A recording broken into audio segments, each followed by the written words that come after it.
자, 오늘 다니엘의 기도 두 번째입니다. 우리가 지난번에 따라서 하십니다. 무엇을 정하고 뜻을 정하고 드리는 기도였다고 그랬습니다. 우리가 뜻을 정하고 기도한다고 하는 것은 참으로 좋은 믿음인 줄로 믿습니다. 자, 다니엘이 바빌론 포로로 잡혀갔을 때 그의 나이가 한 몇 살쯤 되었을까요? 잠깐 생각해 보시죠. 다니엘이 바빌론 포로로 잡혀갔을 때 그의 나이가 몇 살쯤 되었을까? 이것이 우리가 또 다니엘 믿음과 영성을 분해하는데 또 적지 않은 정보를 제공합니다. 여러 가지로 계산해 보면 이제 15살 안팎 정도 되는 거로 그렇게 계산이 됩니다. 자, 오늘 이 시간에 15살 안팎 되는 정도의 나이가 있는 분들은 다니엘처럼 뜻을 세우시고 다니엘처럼 귀하게 쓰임 받으시기를 주의 이름으로 기도하고 축복합니다. 오늘 초동부에서 올린 기도 제목 중에 가슴이 뭉클뭉클한 제목이 있습니다. 이 어린아이가 하나님께 범사에 감사드리며 이런 기도 제목이 있습니다. 그러면서 이 아이 부모는 얼마나 좋을까 생각합니다. 자녀가 막 원망하고 불평하며 왜 날 낳아서 이렇게 막 하면 이것도 골치 아프거든요. 근데 한평생 부모님 볼 때마다 어떤 환경에서든 범사에 감사한다 그러면 참 그 부모는 복 받은 거예요. 자, 다니엘이 이제 15살 때 그 안팎에 세웠던 뜻 중에 우리가 지난번에 5가지를 살폈어요. 한번 다 같이 다시 한번 리마인드 하실까요? 첫 번째, 무엇을 믿는 일입니까? 예수님을 믿는 일입니다. 그런데 다니엘 구약의 사람이니까 이것은 이제 일단은 다니엘의 세웠던 뜻에 좀 제외하도록 하겠습니다. 자, 두 번째, 합독합니다. 하나님의 뜻은 거룩한 삶입니다. 세 번째입니다. 하나님의 뜻은 사람의 정욕을 따르지 않는 삶이었습니다. 그러니까 다니엘이 자신의 개인의 영광이나 자신의 성공이나 자기 중심적으로 잘 먹고 잘 살려고 뜻을 세운 게 아니라 하나님의 영광을 위하여 그렇게 뜻을 세웠다고 하는 거예요. 자, 네 번째입니다. 여기 이제 나옵니다. 하나님의 뜻은 범사에 감사하는 삶입니다. 범사에 감사하는 것. 자, 다섯 번째, 합독합니다. 각 개인에게 주신 소명과 사명을 감당하는 삶입니다. 각자 부르심이 다르고 또 우리가 은사가 달란트가 다르니까 또 각자 부르신 직장과 환경이 다르니까 어느 곳에 부르시든 간에 그곳에서 성도의 정체성을 늘 기억하고 하나님 영광을 위하여 최선을 다하며 정직하게 또 주가 서시겠다 하시면 언제든지 손과 발을 내어드리고 하나님 마음을 기쁘시게 하며 살아가는 것, 이제 그런 것들이 바로 다 전도가 되는 거예요.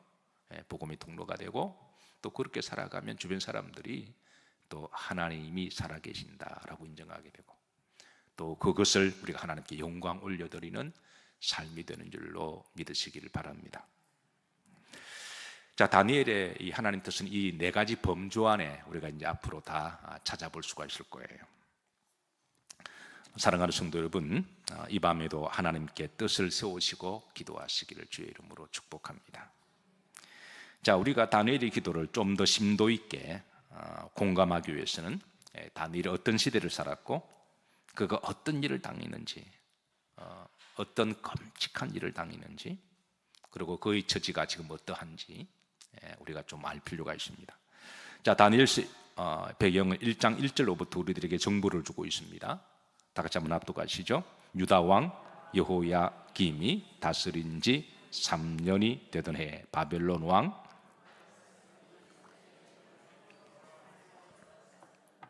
자, 여기에 연도의 정보가 있습니다. 여호야김이 다스린 지 3년, 이때가 BC 605년입니다. 이때 이제 바벨론이 쳐들어와서 이제 예루살렘을 공략하고 그리고 이제 많은 포로들을 잡아갑니다. 바빌론이 유다를 공격한 지가 총 3번이 있습니다. 그러니까 머리가 좋으신 분은 참고로 좀 기억하시면 좋습니다.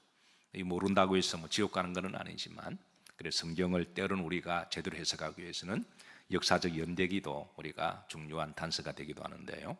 자, 첫 번째가 BC 605년, 그냥 따라서 하시죠. BC 605년 일대 이제 1차 침략에서 많은 포로를 잡혀가는데, 바빌론은 요때 잡혀가요.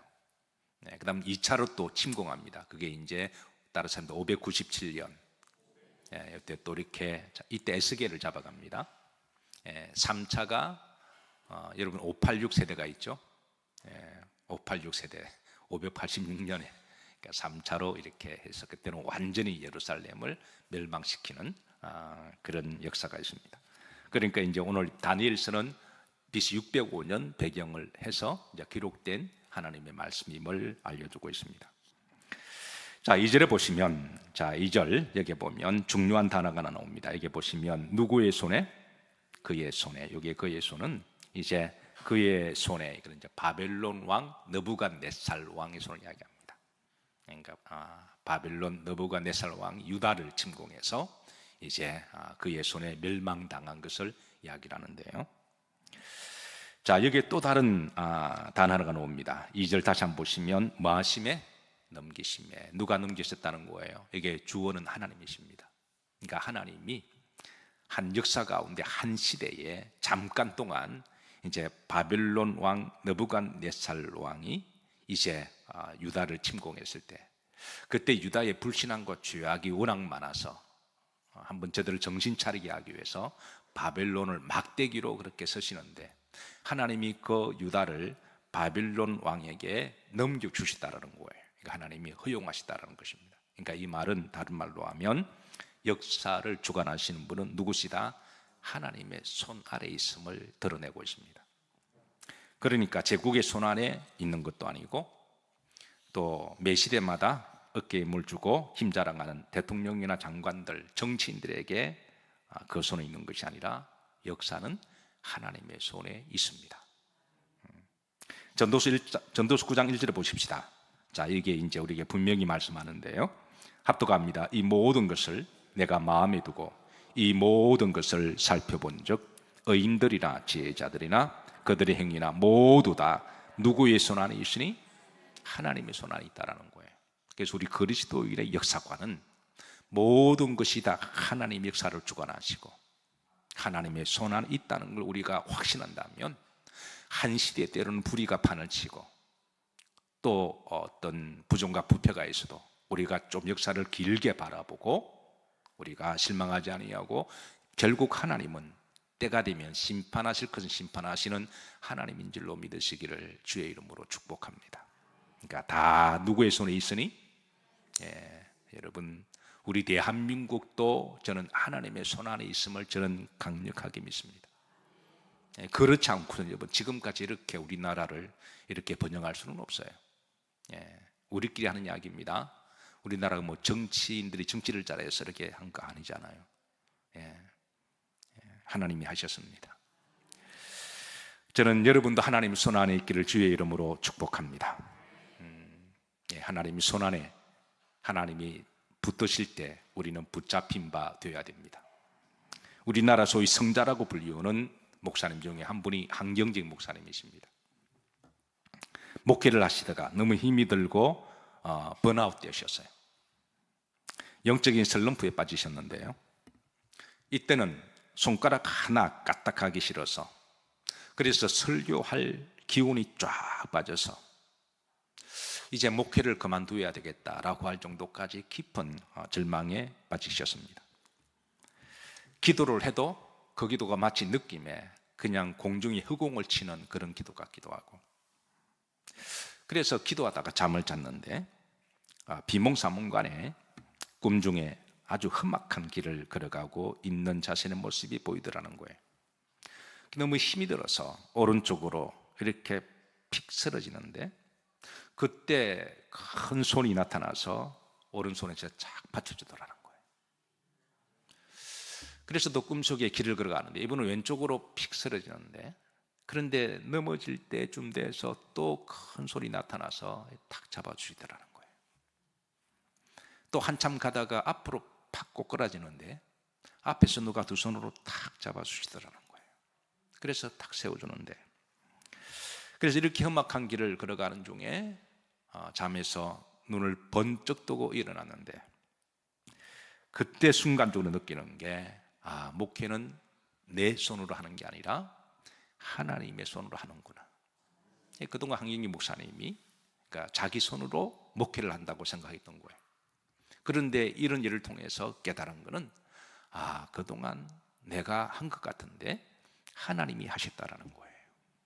그래서 다시 한번 이제 하나님의 손에 의지해서 새해 먹고 열심으로 주신 소명을 잘 감당했다고 하는 그런 간증이 있습니다.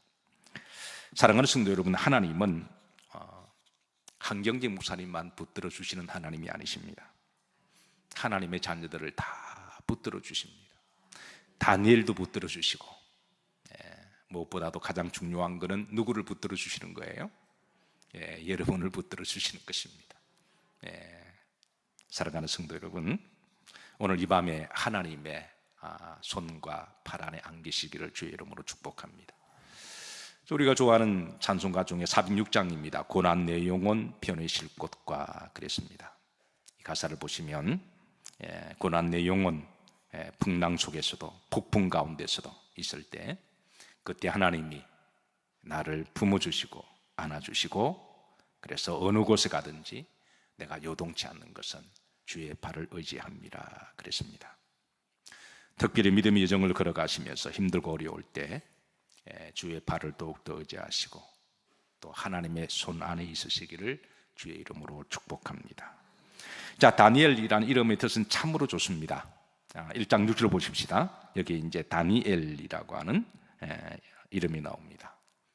엘은 하나님이죠. 그 다니라는 말은 나의 심판이라는 말입니다. 그러니까 하나님은 나의 심판자가 되신다라고 하는 뜻을 가지고 있습니다. 자, 실제로 하나님은 심판의 하나님이심을 드러내십니다. 시편 9편 7절입니다. 다 같이 합독하십니다. 여호와께서 영원히 앉으심이여 심판을 위하여 보좌를 준비하셨도다. 자, 하나님, 다니엘의 이름 뜻은 뭐라 그랬나요? 하나님은 누구의 심판자신가요? 나의 심판자십니다. 다니엘이 매 순간마다 하나님의 뜻대로 살고자 했던 그 영적인 그 근원, 사실 우리도 하루하루 살아가다 보면 우리가 깜빡깜빡할 때가 있고 우리가 정체성을 잃어버릴 때가 있고 우리가 그럴 때가 있잖아요. 근데 그럴 때마다 다니엘이 이제 그 근본적인 그 신앙의 근원을 잊지 아니하고 하나님의 뜻대로 살고자 한 그 근원의 힘은 바로 언젠가는 역사를 심판하시는 하나님 앞에 나의 모든 삶과 여정을 하나님이 심판하실 것을 의식하며 살아갔기 때문에 그렇습니다. 하나님 뜻을 정하고 뜻을 정한 것 자체가 하나님 언젠가는 나를 심판하실 것이다, 거기에 대한 분명한 믿음을 가지고, 그리고 그 어린 나이에 바빌론 포로로 잡혀가서 참으로 끔찍한 일을 당하고 어마어마한 위기 속에서도 그가 신앙을 변절하지 아니하고 조질간 오직 믿음으로 굳게 목적을 정하고 그렇게 놀랍게 살아간 것도 늘 그 중심에는 하나님이 언젠가는 나를 심판하실 것이다, 그 믿음으로 그 위험천만한 그런 환경 속에서도 믿음으로 승리한 줄로 믿습니다. 자, 사실 우리 그리스도인들도 하나님의 심판을 믿고 늘 의식하고 살아간다면 우리도 무슨 일을 하든 어디에 있든 어떤 일을 당하든 하나님의 뜻대로 살고자 애를 쓸 것이고 기도하리라고 저는 그렇게 믿습니다. 여러분 잘 알다시피 중세시대 영적으로 칠흑 같은 어둠의 시대였습니다. 그때에 많은 사람들이 영적으로 눈먼 봉사가 되어서 앞을 보지 못하고 많은 사람이 길을 잃어버렸습니다. 길을 잃지 못해서 방황하고 어떤 사람은 딴 길로 갈 때인데, 이때 그 영적인 어둠 속에서 길을 찾은 사람들을 우리는 소위 종교개혁자라고 부릅니다. 대표적으로 독일의 마틴 루터 목사님, 또 스위스의 저빙길리 목사님, 그리고 체코의 얀 후스 목사님, 그리고 프랑스의 장 칼뱅이라고 하는 분들을 다 종교개혁자로 말하는데요. 이런 사람 그 칠흑같은 어둠 속에서 이제 복음의 횃불을 밝힌 사람들이고, 많은 사람들에게 빛을 비춰주었고 또 많은 사람들을 빛 가운데 돌아오게 했던 그런 사람들입니다. 참으로 귀하게 쓰임받은 사람들인데요.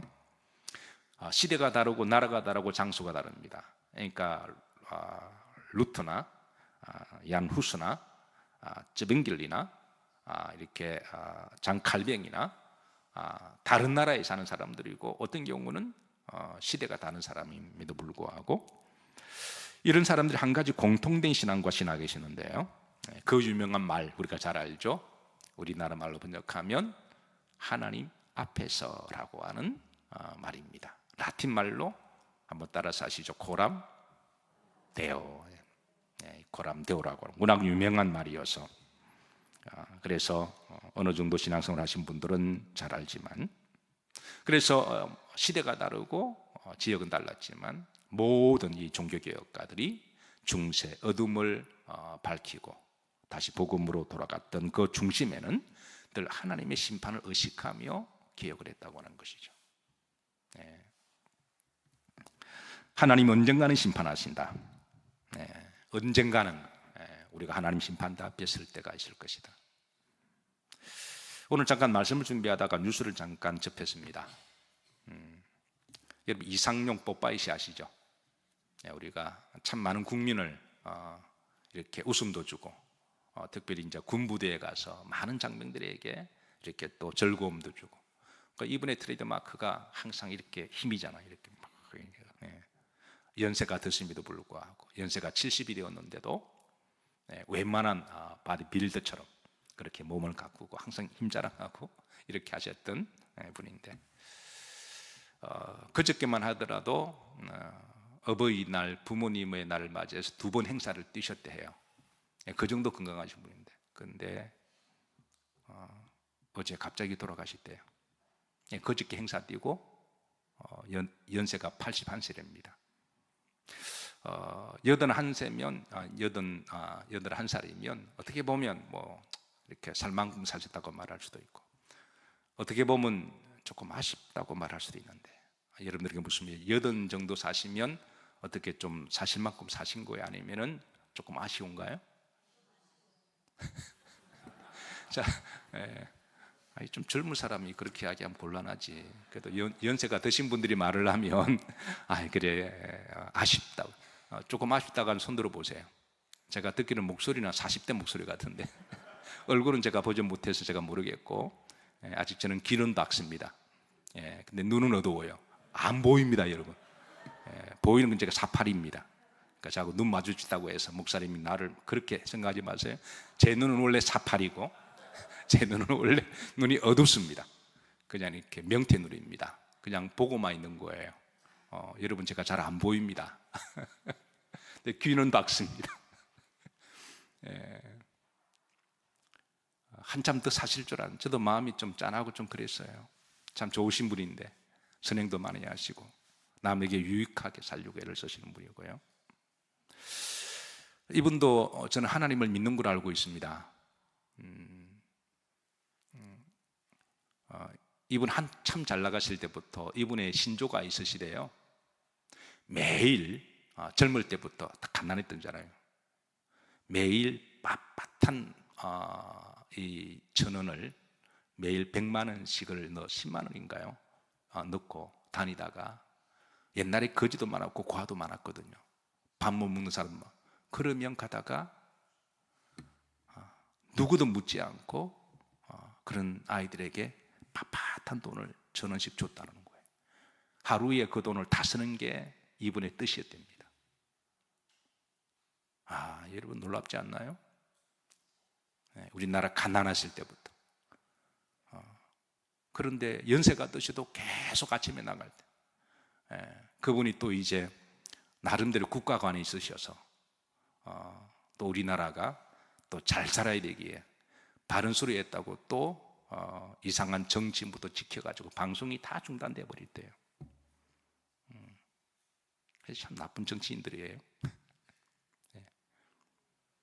그런데도 그렇게 없는데도 아침에 나갈 때는 항상 밝게 10만 원권인가요? 10만 원 전원짜리 항상 빳빳하게 넣어서, 그렇게 해서 가난하고 힘든 애들을 보면, 또 사람들을 보면 그렇게 주었다는 거예요. 누구 이름으로? 하나님 이름으로.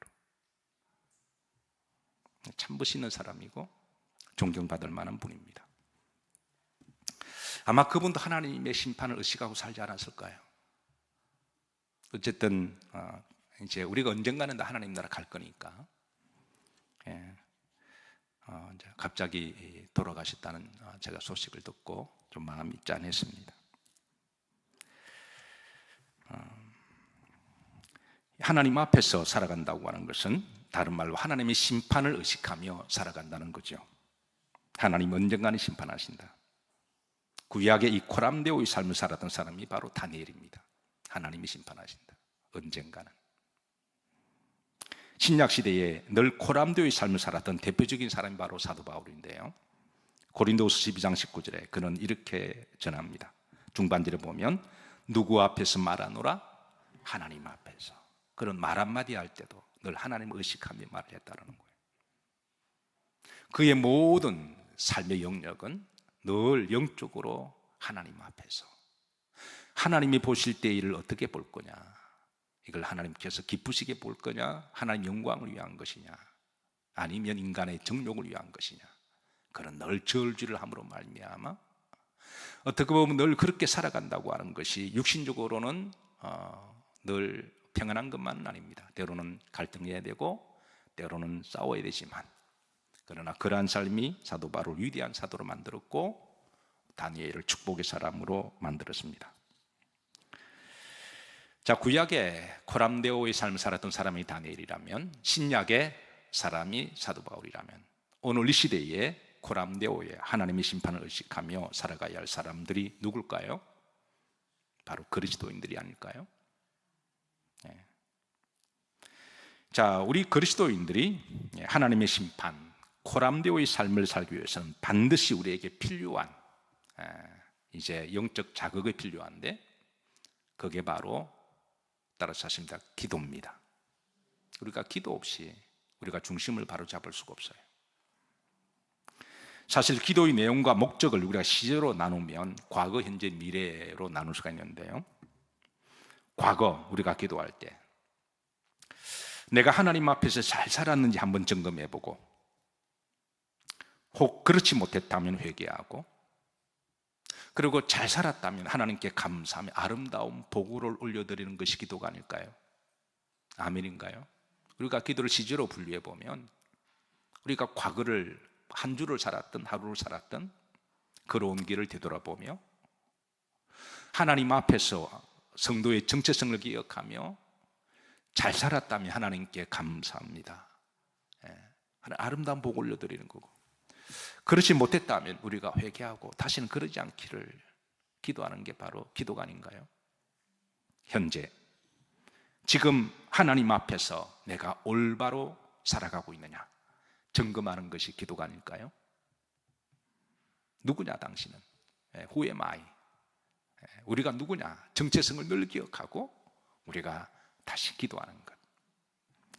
미래, 앞으로 우리가 가야 할 길, 해야 할 일이 있습니다. 우리는 그걸 때로는 사명, 때로는 소명이라고 말하는데요, 앞으로 내가 가야 할 길을 바로 이제 코람데오의 삶으로 여전히 하나님의 눈을 의식하고 하나님의 심판을 준비하며 하나님의 뜻과 영광을 위해 살아가고자 하는 게 바로 우리가 미래를 위한 기도인 줄로 믿습니다.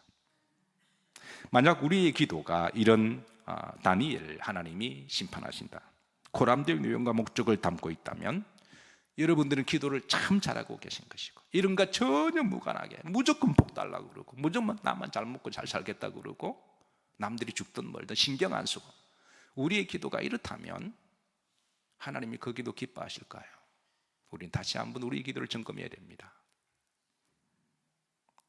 그러나 우리가 이런 하나님의 뜻을 그런 구하는 기도를 한다면 여러분들은 기도를 잘하고 계시는 것이고, 하나님이 기뻐하시는 기도시고, 분명한 것은 그 기도로 말미암아 하나님이 그 사명을 잘 감당하도록 하나님이 놀라운 방법으로, 따라서 덤의 복을,